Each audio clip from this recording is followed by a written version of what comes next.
আমিও মানুষ। হ্যালো, আসসালামু আলাইকুম। কেমন আছেন সবাই? আশা করি সবাই ভালো আছেন। আলহামদুলিল্লাহ, আমিও ভালো আছি। চলে আসলাম আমার আরও একটি নতুন ভিডিও নিয়ে। আমিও কিন্তু একজন মানুষ।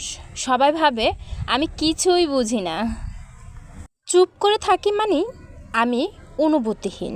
কেউ ভাবে আমি কষ্ট পাই না, আবার কেউ কেউ মনে করে আমি ভেঙে পড়ি না। কিন্তু আমিও তো রক্ত মাংস ঘরা একটা মানুষ। আমারও তো একটা মন আছে, আমারও তো একটা অভিমান আছে, কান্না পাই। আমি মাঝে মাঝে ভীষণ একা হয়ে যাই। সবাই শুধু নিজের কথাটাই বলে, কিন্তু কেউ কি একবার জিজ্ঞেস করে তোমার মনটা কেমন আছে? আমিও মানুষ, ভালোবাসলে ভালোবাসি, ভেঙে গেলে নিঃশব্দ কাঁদি। তবু মুখ খুলে কখনো বলি না, কারণ কেউ শুনে না আমার কথা। আমি জানি তোমাকে দেখার আমার এমন একটা শখ, যেটা আমি কাউকে বোঝাতে পারি না। দিনভর ব্যস্ততার ভেতরেও হঠাৎ তোমার মুখটা বেশি ওঠে।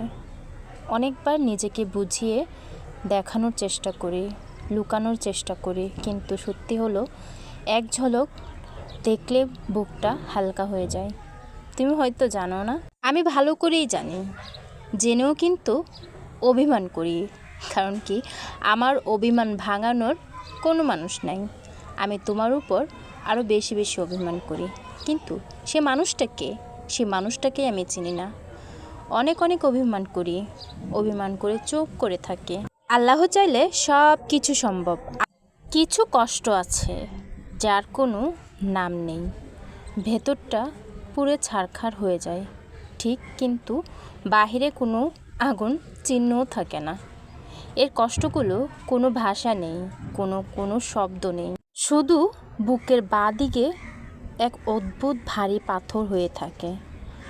একলা রাতে যখন নোনা জল গাল বেয়ে নামে, তখন নিজের কাছেও নিজের কান্নার কোনো কারণ থাকে না। দীর্ঘশ্বাসগুলো এক কষ্টের একমাত্র পরিচয়, যা বাতাসের সাথে মিশে গিয়ে ফিরে ফিরে আসে।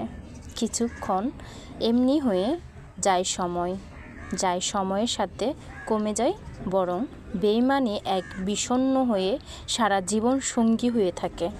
এটাই বাস্তব।